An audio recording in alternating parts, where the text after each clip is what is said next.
a mathematical challenge that, well, for centuries seemed almost impossible. Imagine facing a polynomial equation so complex, I mean, really high degree, that the usual methods just, throw up their hands and say, sorry, best we can do is get you close. That's the kind of mathematical monster we're exploring today. Yeah. And what's truly remarkable, really, is how long this has been a sticking point. High degree polynomials, they've historically been this huge hurdle in mathematics, finding exact solutions, often a dead end. Right. You hear about things like Newton's method. Exactly.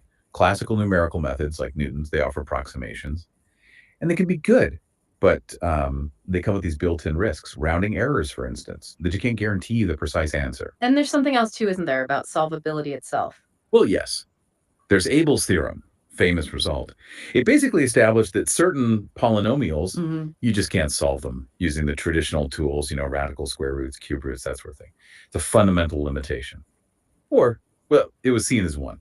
Okay, so the challenge is crystal clear. How do you get an exact answer when everything else gets you close, or maybe just says nope, unsolvable? And that's where this newer approach comes in, right? Ezouidi's theorem. Precisely. And this isn't about estimating; it's about getting exact symbolic solutions. That's the claim. And it even tackles some of those polynomials that Abel's theorem seemed to rule out. Finding precise roots that just redefines the game. It really does. Our deep dive today is going to focus on how Mourad Sultan-Ezouidi's theorem actually works. And we're going to use a really formidable example. A 17th degree polynomial. 17th degree. Yes.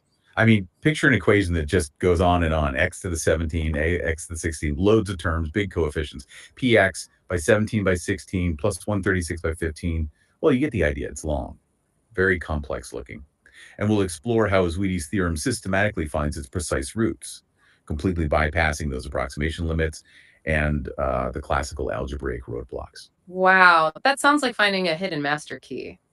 For a lock, everyone thought was just plain unbreakable. How does it do that? How does Ezoudi's theorem pull out these exact symbolic answers where everything else just gets fuzzy or stops? It feels, well, almost counterintuitive for something that complex. It really boils down to a recursive process. It's clever. It involves breaking the polynomial down into, let's say, more manageable pieces. Okay. So instead of trying to approximate the roots of this big 17th degree thing directly, Ezouidi's theorem lets us calculate systematically a set of symbolic coefficients. We call them S values. His values, right. And there's a formula for them, a recursive one. It uses things like binomial coefficients, from combinations and base coefficients from the original polynomial. The beauty is it maintains absolute symbolic precision. No approximations sneak in. And this is where it gets really interesting, isn't it? I read that for this specific complicated polynomial we're looking at, a whole bunch of those Z's values just disappear. They become zero. Exactly. That's one of the most striking things. How does that happen? How does the theorem manage that kind of simplification? It seems like parts of this mathematical monster just evaporate. Well, it's really a testament to the theorem's, let's call it elegance. When you express the polynomial using these A's values and apply the recursive relationships defined by the theorem, the structure simplifies dramatically in some cases. Like in our 17th degree example. It's just like that one. For px equals that long expression I started reading, it turns out 0 through 6r are 0, and cetar through 16r is 0. Even s16r is 0. Most of them just vanish through the process. This systematic calculation and simplification, it completely sidesteps the need for numerical guesswork. It gives us exact, verifiable roots. It's kind of like finding out a super complex recipe actually only needs a few key ingredients, and a lot of the steps you thought were needed just cancel out when you follow this specific method. You're left with something surprisingly clear. Okay, so let's bring this together. What does this all mean for us, for you listening? We've taken this deep dive into Ezouidi's theorem, and we've seen how it tackles something that really seemed mathematically insurmountable before. Just the ability to get exact symbolic solutions for a 17th degree polynomial that feels genuinely groundbreaking, especially compared to just getting close with approximations, which always carry that risk of error. Absolutely. And if you connect this to the bigger picture, it's clear this method offers a powerful new alternative, a different way to think about solving these complex equations.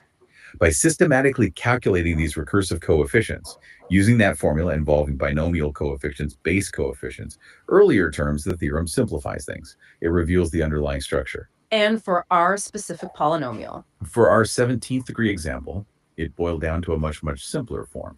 It became px equals x times by 16 plus s7r times by 8 plus s15r equals 0. Much cleaner. So those non-zeros values were the key. Exactly. We found that only a few specific symbolic coefficients were non-zero and mattered. S7r turned out to be negative 24309 times 17 to the power of 8.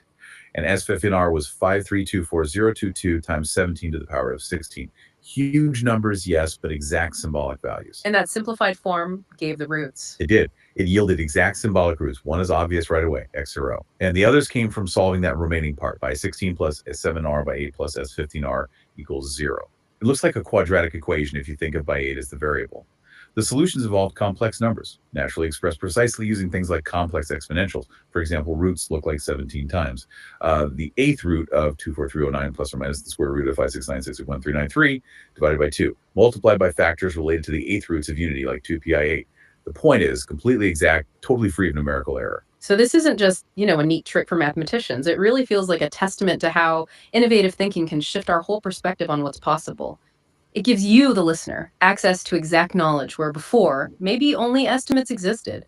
It fundamentally redefines solvability in higher math, doesn't it? It certainly challenges our previous notions, and it leaves you wondering, if a theorem like this can overcome these long-standing limitations of classical algebra, if it can deliver exact roots for polynomials this complex, well, what other mathematical frontiers might be next?